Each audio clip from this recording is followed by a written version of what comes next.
Donc bonjour à tous, je vais vous parler d'électronisme et de numérisation des services publics. Hop, est-ce que ma télécommande marche bien? Oui. Je vais juste me présenter brièvement. Moi je suis UX designer en freelance depuis le dernier millénaire. Et comme Anne-Sophie ce matin, j'ai commencé à travailler pour le service public le premier jour du premier confinement à Betagouv avec Anne-Sophie justement. Voilà, depuis, je travaille pas mal sur des services, sur la numérisation de services publics. Donc je vais vous raconter un peu ça, et puis comment on est confronté à l'électronisme ou l'inhabileté numérique en québécois, ce qui est plus facile à prononcer que l'électronisme. Donc une petite définition pour commencer. L'électronisme, c'est la difficulté que rencontre une personne à utiliser les outils ou les services numériques, soit par une connaissance insuffisante de leur fonctionnement, soit parce qu'ils n'ont pas accès à ces services ou ces outils. Elle est une conséquence indirecte du fossé numérique et est souvent source d'exclusion et d'isolement. Bon, ça c'est un peu la théorie. Moi, je vais vous commencer par un exemple très pratique. Il y a 2-3 ans, j'ai dû inscrire, enfin mon fils est rentré à l'université et on a eu la chance d'avoir une chambre au Crous. Et pour remplir le dossier pour avoir la chambre au Crous, il fallait renvoyer dans un document unique en PDF 8 documents. Donc dedans, il y avait le contrat, il y avait les conditions, le règlement intérieur à signer, il y avait une carte d'identité, il y avait un RIB, il y avait je ne sais plus trop quoi encore. Toujours est-il, il fallait faire 8 documents, le mettre dans un document PDF et que le PDF fasse moins de 2 mégaoctets pour pouvoir le télécharger sur le site du Crous et donc compléter le dossier pour la chambre. Alors assez bizarrement, le jour où on allait retirer les clés de la chambre, en fait la secrétaire qui était là, elle nous a dit « Ah, mais vous avez un dossier complet !» Voilà, donc il y a des fois, on a l'impression d'avoir des super pouvoirs. Mais non, en fait, c'est juste que moi, j'ai le matériel qu'il faut, j'ai les compétences qu'il faut, j'ai les logiciels qu'il faut pour faire un PDF qui fait moins de 2 mégas, et je sais comment faire pour réduire la taille d'un PDF. Voilà, j'ai un scanner pour scanner les pièces d'identité, j'ai tout ça. Donc ça, c'était un peu voilà, le début de cette histoire. Mais au-delà de cette histoire, on s'aperçoit en fait qu'il y a 3 axes qui émergent par rapport à l'électronisme. En fait, il y a un aspect technique. C'est est-ce que vous êtes suffisamment outillé pour faire ce que vous avez à faire sur Internet. Il y a un aspect compétence. Est-ce que vous savez utiliser ces outils pour faire ce qu'on vous demande ou ce que vous avez envie de faire aussi. Et puis, dans le cas de l'administration, c'est est-ce que l'administration est suffisamment explicite dans sa demande et est-ce qu'elle vous donne les moyens en fait, de répondre à sa demande. Voilà, donc en fait, on a 3 axes et je vous propose un petit quiz pour comprendre l'ampleur du problème. Alors, on va commencer avec un petit quiz technique avec quelques chiffres. Alors, 8%, selon vous, c'est quoi? Eh bien, en fait, il y a 8% des Français qui n'ont pas d'email. Il y a 9% des Français qui n'ont aucun équipement permettant d'accéder à Internet. 10% n'ont pas d'imprimante, et donc je pense qu'ils n'ont pas non plus de scanner. Voire il y en a plus qui n'ont pas de scanner. Et puis, il y a 15% des gens qui n'ont pas d'accès Internet à domicile. Voilà. Ça, c'était la première slide. Je vais continuer un peu, histoire de... Voilà, un peu de rab. Il y a voilà, 17% de la population qui utilise des smartphones d'occasion. Donc ça veut dire que c'est des vieux trucs, pas forcément à jour, pas compatibles avec les derniers standards à la mode et tout ça. Pas d'ordinateur et pas de tablette à la maison. Voilà, tout simplement. Et puis, si on regarde, voilà, il y a 84% des gens qui sont équipés d'un smartphone. Donc ça veut dire que 16% des gens qui sont équipés de téléphone, c'est des simples téléphones, voilà, qui n'ont pas Internet et qui sont les bons vieux téléphones, quoi. Des trucs qui marchent une semaine sans recharger, quoi. Ouais, 3310 quoi. Euh, alors, comment on s'adresse un peu à tous ces gens-là? Ben, en fait, à Betagouv, j'ai travaillé un peu pour un service qui s'appelle Rendez-vous Insertion. Anne-Sophie l'a évoqué ce matin. Et ça permet aux bénéficiaires du RSA de prendre rendez-vous sur des créneaux disponibles. C'est un peu le Doctolib de la prise de rendez-vous pour les bénéficiaires du RSA. Donc pour faire ça, en fait, on envoie un SMS à tous les bénéficiaires, et puis on va soit les renvoyer vers le site Rendez-vous Insertion, soit leur proposer d'appeler le secrétariat pour prendre rendez-vous. Donc là, on ne leur laisse pas une seule solution, mais on leur donne un choix entre débrouillez-vous sur Internet, en espérant qu'on ait fait quelque chose qui soit adapté à leurs compétences et à leur matériel, soit, s'ils ne sont pas à l'aise avec Internet, ils peuvent appeler le secrétariat et fixer un rendez-vous tout simplement. Au passage, on a essayé de faire des messages qui étaient plus neutres que les habituels messages à moitié de menaces que fait l'administration quand elle s'adresse aux bénéficiaires du RSA. Le résultat de ce service, c'est 4 fois moins de lapins. Voilà, tout simplement. On est passé à 20% de lapins à 5-6%. Une autonomie, moins d'attente, et puis une meilleure gestion, une meilleure gestion des créneaux, tout simplement. Donc pas mal de gains, aussi bien pour les bénéficiaires que pour l'administration. Je vais continuer un peu avec un petit quiz sur les compétences. Et là, je vais vous mettre à contribution. Alors, quel pourcentage de Français rencontrent des difficultés à utiliser le numérique? Alors, qui c'est qui dit 8%? Levez la main. 8%, personne? 13,7. Ouais, 1, 18? Ah, il y a un peu plus de monde. Ok, et 35%? Ok. Alors, les maillots, vous n'êtes pas très bons. Je suis désolé de vous le dire. En fait, il y a la maîtrise des outils pose problème à 18% des Français. Voilà. Mais ce qui fait que si vous comptez les aspects techniques plus la maîtrise des outils, vous êtes à peu près à 35% des Français qui ont une forme de, enfin voilà, qui ont des problèmes pour accéder à Internet. Voilà. Et alors, ce qui est intéressant là-dessus aussi, c'est de regarder un peu dans le détail comment ça se répartit. C'est pas noir et blanc. Il y a une certaine continuité qui, voilà, c'est pas ne maîtrise pas du tout ou maîtrise tout à fait. Il y a plein de nuances possibles. Donc, il y a bien sûr certaines catégories sociales ou certaines classes d'âge qui sont plus touchées. Mais voilà, c'est quand même assez réparti sur toute la population. Bien sûr, on voit dans les milieux ruraux, par exemple, vous avez plus de difficultés à accéder à Internet, par exemple, et pareil sur le niveau d'éducation. Mais vous retrouvez des gens qui ont du mal avec le numérique à peu près partout dans la population française.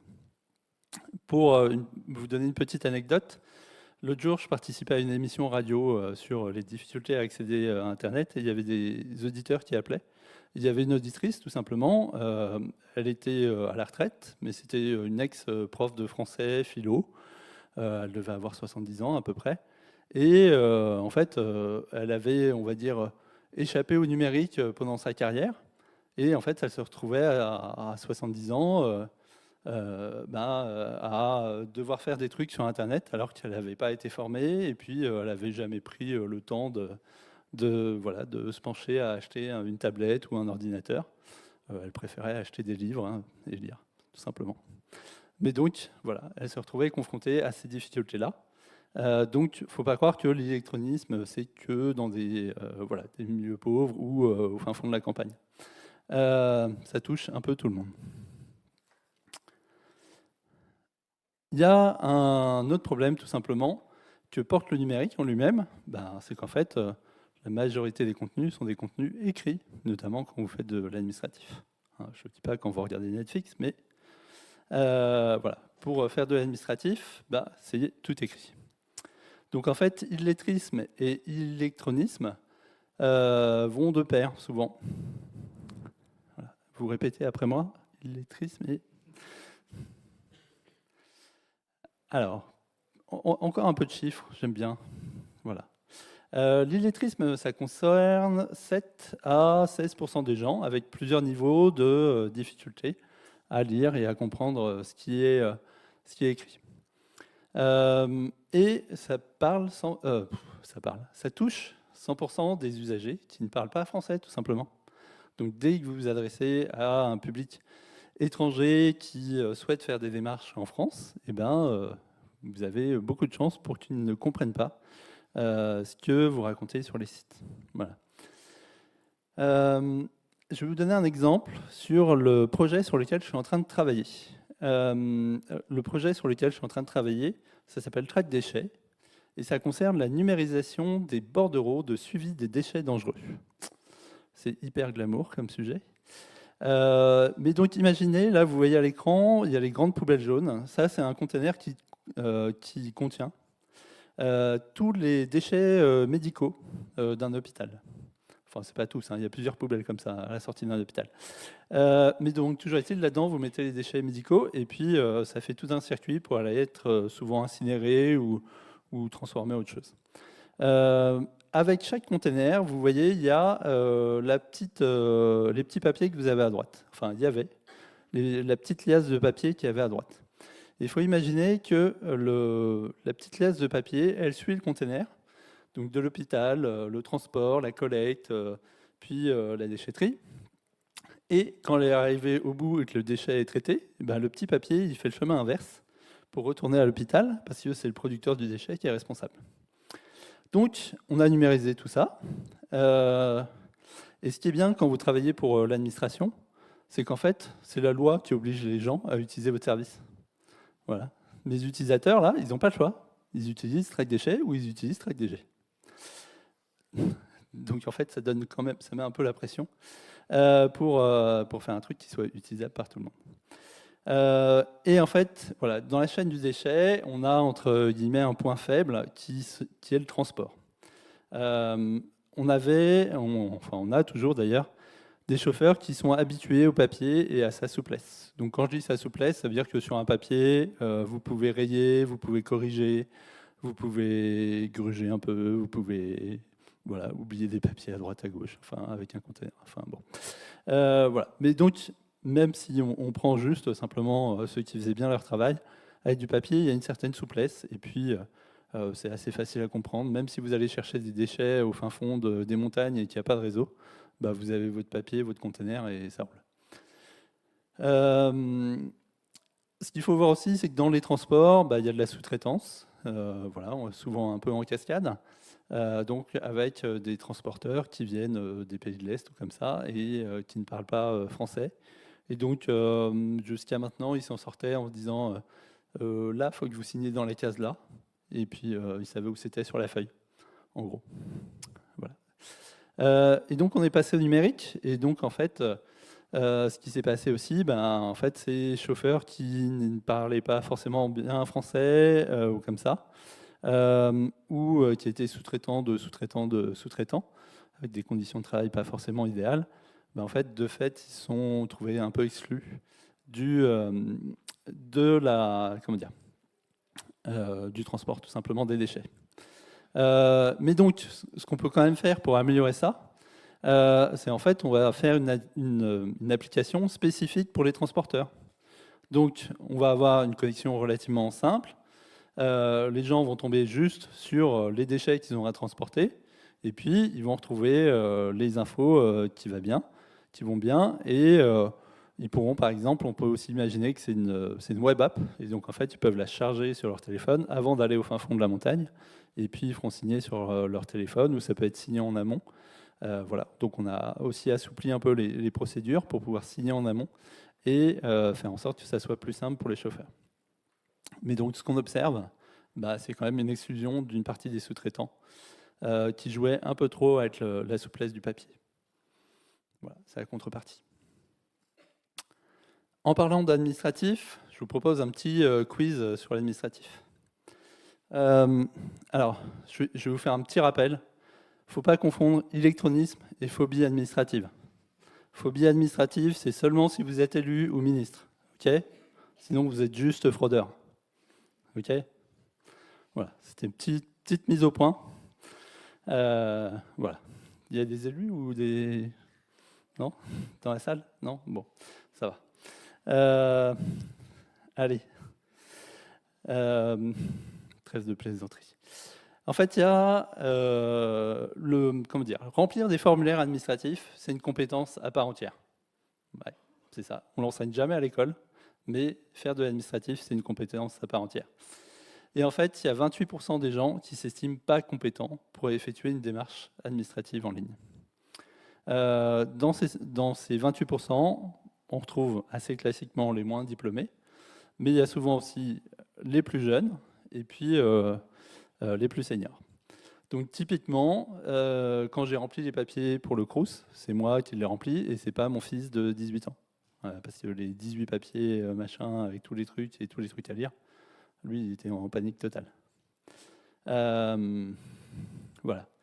Donc, il y a vraiment cet aspect-là qui rentre en compte. Et puis, il y a un certain nombre de publics qui sont aussi particulièrement en difficulté.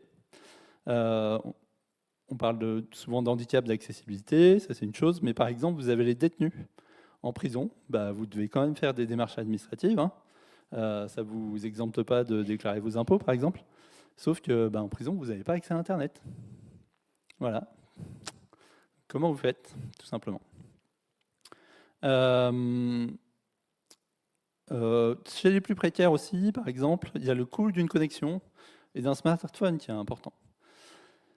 Un smartphone, voilà, 500, 600 € facilement, si vous achetez du matériel récent, ou sinon vous êtes sur de l'occasion, bien sûr. Et puis, une connexion, simplement une ligne téléphonique, c'est 20 € par mois. Si vous voulez une connexion fiable, rapide et tout, vous êtes sur du 50 € par mois. Voilà. Donc, vous êtes en gros, avoir la fibre chez vous, plus un numéro de téléphone, vous êtes à 70 € par mois, ça peut être beaucoup. Bien sûr, vous avez les personnes âgées.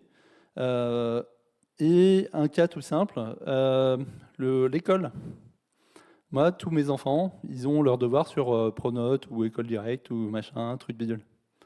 Voilà. Donc, moi, j'ai 4 enfants. Donc, je vous explique pas comment ça se passait pendant le confinement, quand vous avez 2 adultes qui travaillent à la maison, plus 4 enfants qui ont plus ou moins des visios, des machins, des trucs en même temps. Et comme j'habite à la campagne, au moment du premier confinement, j'avais que la DSL. Donc voilà, comment vous gérez tout ça avec juste sur une ligne ADSL quand vous avez besoin de 3 ou 4 visios en même temps. Faut 3 ou 4 ordinateurs ou des tablettes ou des machins, ou sinon il y en a qui simplement vont pas suivre leur cours en ligne, c'est tout. Mais pareil, simplement pour regarder les devoirs, ça veut dire que si vous voulez rendre un peu autonome vos enfants, il leur faut un téléphone ou une tablette pour accéder à leurs devoirs.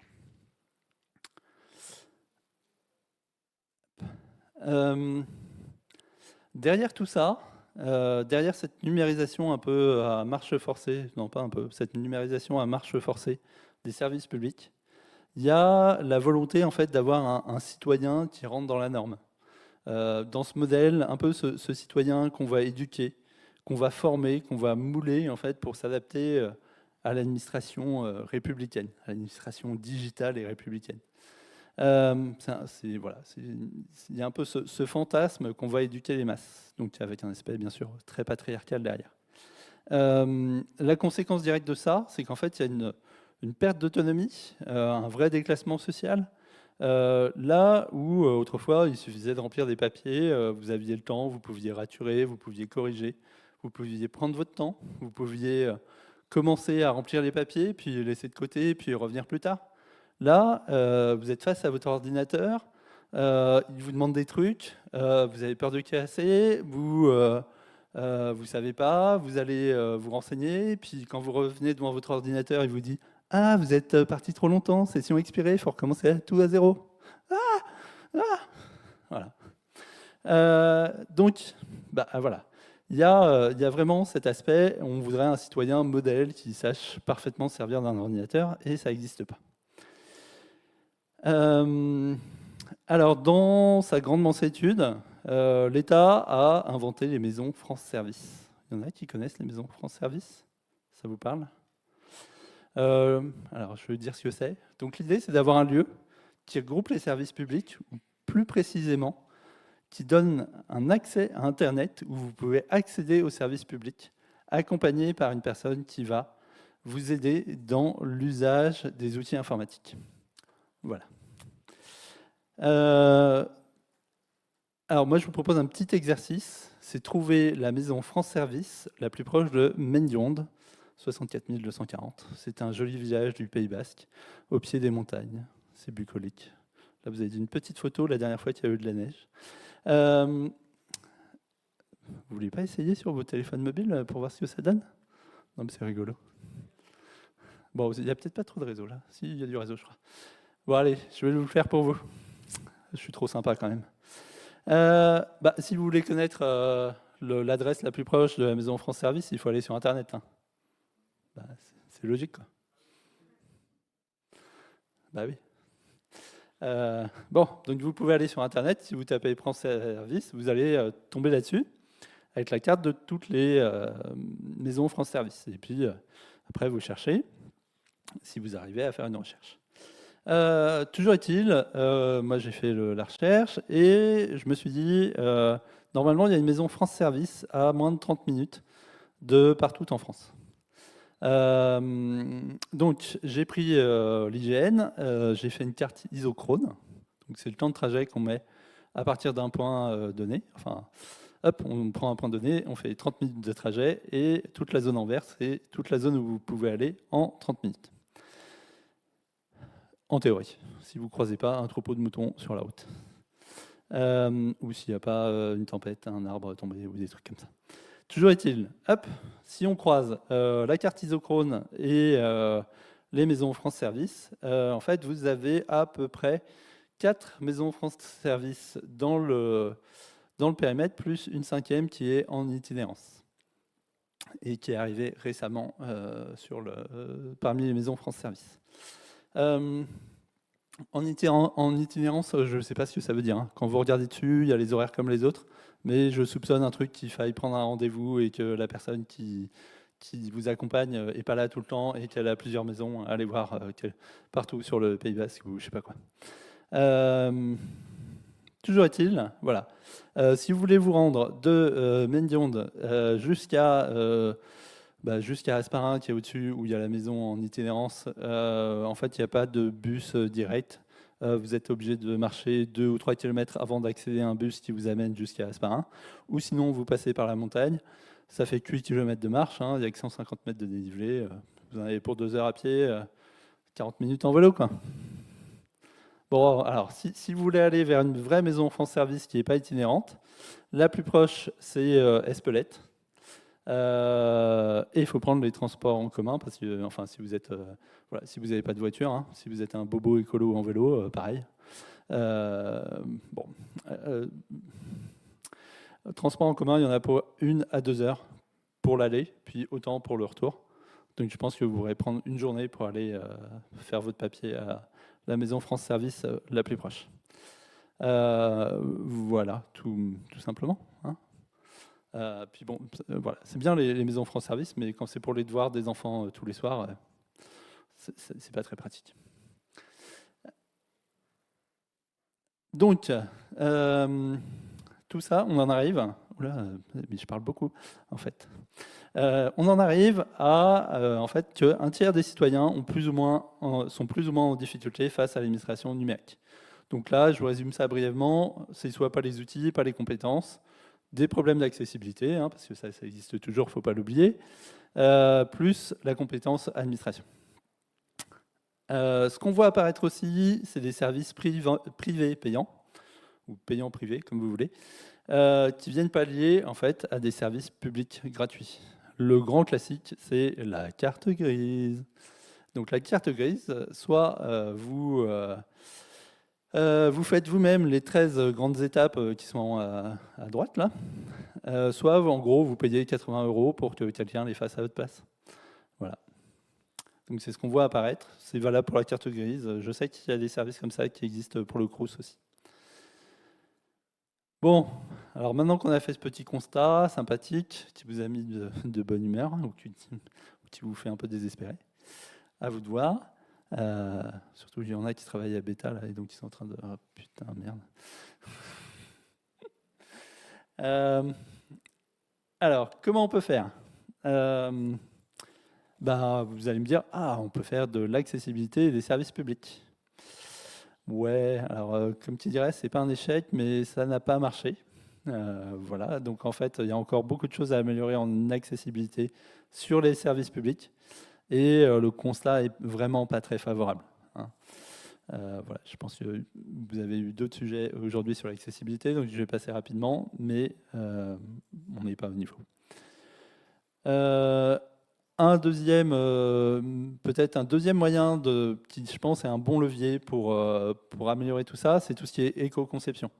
Tout simplement, si vous faites des services qui vont être plus légers, plus rapides, plus simples à utiliser aussi, parce que dans l'éco-conception, il y a une partie liée à l'expérience utilisateur, et ça va être disponible sur des téléphones plus anciens, sur des ordinateurs plus anciens, ça vous demande moins de bandes passantes, donc vous n'êtes pas obligé d'avoir la fibre pour changer votre carte grise ou quelque chose comme ça. Vous pouvez faire ça peut-être sur un téléphone, vous pouvez faire ça avec une connexion pas très bonne en 3G, voilà, plein de choses comme ça. Ça tombe bien, vous l'avez déjà entendu, je pense, plusieurs fois aujourd'hui. Il y a le RG-ESN qui est sorti fin de l'année dernière, ou début de cette année, je ne sais plus, avec 79 critères. Voilà, réduction, notamment, qui a pour objectif de réduire la consommation des ressources électriques et la contribution à l'obsolescence des équipements. Ce qui est intéressant de regarder dans ces critères, c'est qu'il y en a justement qui concernent l'UX et le contenu, voilà, le front-end typiquement, et puis d'autres sur le back-end. Donc on a un peu tous les aspects qui rentrent en compte dans ces critères d'éco-conception, et c'est aussi un moyen d'impliquer aussi, je pense, les développeurs, par exemple. Parce que ça va leur parler, si on leur parle de performance, c'est des trucs qui leur plaisent. Là où quand on leur parle d'accessibilité, ils sont plutôt réfractaires. C'est peut-être une petite aparté, mais je pense que l'éco-conception, c'est un bon cheval de Troie pour faire de l'accessibilité. Et donc, répondre à ces questions d'électronisme dans l'administration. Hop, je vais avancer. Il y a des trucs à pas faire par contre, mais que j'ai vu faire. Alors les gens ne comprenaient pas. Alors on a fait une documentation en ligne. Vous avez déjà lu une doc? Même papier? Non? Bon, voilà. Ou sinon, voilà, j'ai déjà eu ça aussi. Oui, j'ai un problème avec votre service. Oui, alors il faut faire une issue sur GitHub, on regardera. Voilà. Pareil, chatbot et machin, on s'en fout. Alors, ce qu'il faut voir aussi, si vous travaillez pour l'administration, mais ça peut être valable aussi pour des entreprises ou des services clients dans des entreprises, c'est laisser à chaque usager le choix de son mode de relation. Voilà. S'il peut vous appeler ou vous envoyer des chats ou des emails, il y a des gens qui sont plus à l'aise avec le chat ou avec l'email. Tout simplement, peut-être parce qu'ils n'ont pas le temps d'avoir quelqu'un au téléphone, ils n'ont pas envie d'attendre 10 minutes que votre centre d'appel réponde. Et ils préfèrent envoyer un mail et puis avoir une conversation par mail pour résoudre leurs problèmes. C'est peut-être pas urgentissime, mais comme ça, ils auront une réponse écrite aussi qu'ils pourront retrouver plus tard, par exemple. Et puis surtout, pouvoir changer de mode de relation en cours de route. On va peut-être commencer par email, et puis quand ça deviendra trop compliqué, on appellera, tout simplement. Voilà. Et puis le dernier point, c'est aller vers. Donc je vais détailler un peu ça. Aller vers, ça veut dire aller où sont vos utilisateurs. Donc si vous vous adressez à des étudiants, par exemple, il faut peut-être aller sur TikTok, Instagram, ou je ne sais pas trop quel autre réseau que je ne connais pas encore, parce que je ne suis pas étudiant. C'est peut-être Discord ou j'en sais rien. Voilà. Pas hésiter aussi à former les intermédiaires et les prescripteurs, voilà, à leur donner tous les éléments. Typiquement, par exemple, sur Traite Déchets, c'est quelque chose qu'on a fait. En fait, les gens qui doivent s'inscrire sur Traite Déchets, c'est à peu près toutes les entreprises, du garagiste à l'infirmière, voilà, à peu près toutes ces catégories professionnelles-là. Et pour les informer, on est passé par les prescripteurs, qui sont les gens qui collectent les déchets. Voilà, ça a permis de les informer, de les former, de les inscrire sur la plateforme et voilà, de les faire monter en compétences dessus. Ce qui peut être fait aussi, c'est permettre la création d'un compte par un tiers. Donc, c'est ce que fait le service Aidant Connect. Important aussi, traduire. Donc, première chose, vous traduisez du français administratif vers le français normal. Voilà, ça, c'est le premier point. Ou du français juridique, hein, si vous n'êtes pas dans une administration, ça marche aussi.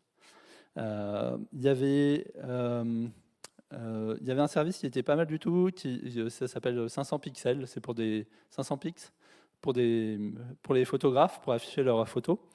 Et en fait, ils avaient fait des CGV, donc des conditions générales de vente. Il y avait une colonne où c'était le blabla juridique, et puis ils avaient mis une colonne à côté où tu avais un résumé de chaque paragraphe qui disait en gros, vos photos vous appartiennent, c'est pas les nôtres, voilà, vous en êtes responsable.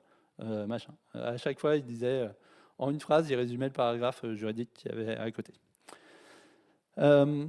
Vous pouvez aussi faire du français facile à lire et à comprendre. Donc, je ne sais pas si vous vous souvenez des attestations Covid là, pour sortir. Si, vous vous en souvenez bien. Les dernières versions, c'était juste un copier-coller en fait, du décret. Donc en fait c'était juste incompréhensible, j'ai dû les relire 5 fois pour savoir si je cochais la bonne case pour sortir.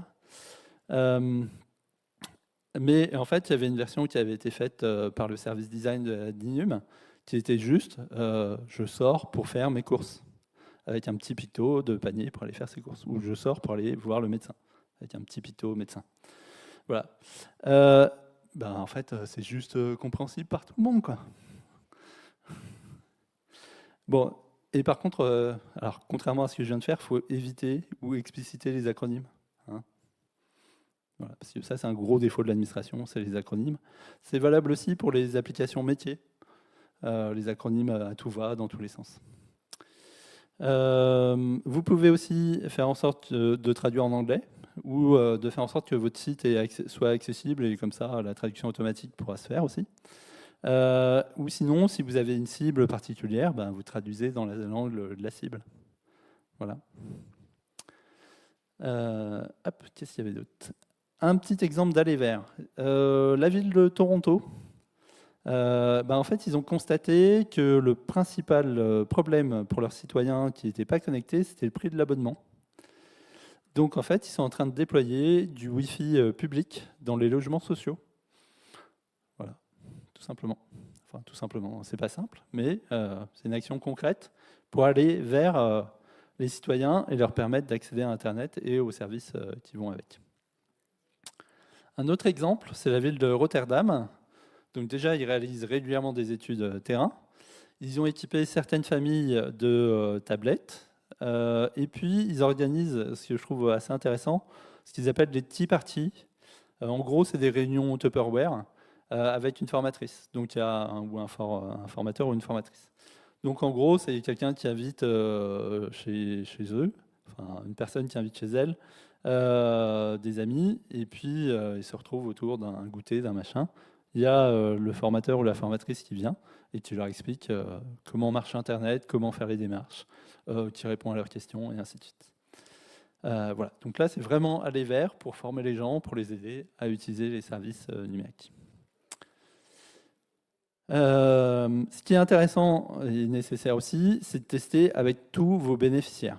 Donc, alors, il y a une norme ISO 20282 qui n'est pas très connue, mais qui normalise tout ça, si vous voulez faire des tests utilisateurs avec tous vos utilisateurs.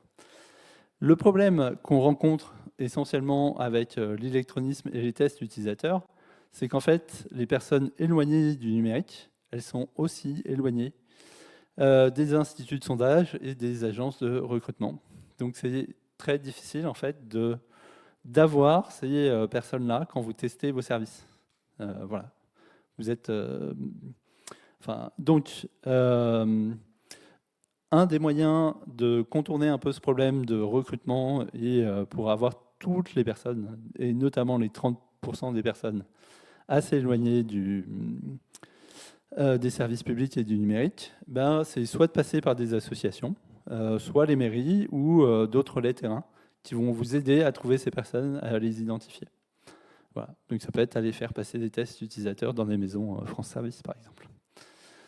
C'est toujours très instructif. Et j'en arrive à la fin. Donc, s'il y avait 3 choses à retenir, vous avez un tiers des citoyens qui sont en difficulté. Pensez à éco-concevoir, ça sera un bon levier pour faire d'autres choses comme de l'accessibilité, en plus de faire des services performants et utilisables par tous les citoyens. Et puis, pensez à aller vers les bénéficiaires de vos services. Merci.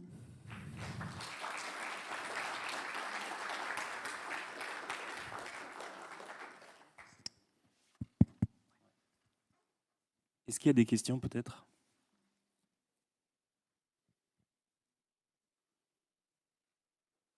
C'est la fin de la journée, c'est compliqué.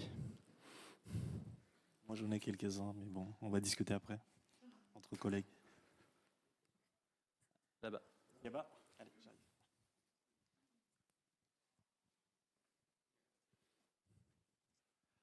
Bonjour.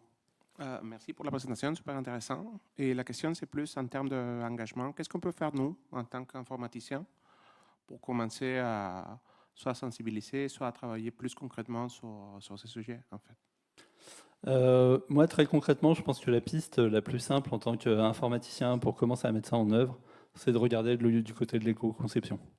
Faire des services légers qui s'adaptent à tous les terminaux, même les plus anciens. Faire des tests sur des téléphones d'occasion, je sais pas, des vieux iPhones, des vieux Android. S'assurer que ça passe. Tout simplement, même quand vous testez des choses, dans Firefox ou comme ça, vous pouvez baisser le niveau du réseau pour simuler un réseau, on va dire, dégradé. Voilà, il y a plein de choses à faire comme ça, du côté technique, pour améliorer pour faire des services performants qui s'adaptent à un maximum de terminaux. Voilà, je pense que du point de vue développement, c'est ce que vous pouvez faire de mieux. Et après, il y a plein de choses au côté design, stratégie aussi à faire en plus. Je ne sais pas si ça répond à votre question. Ok.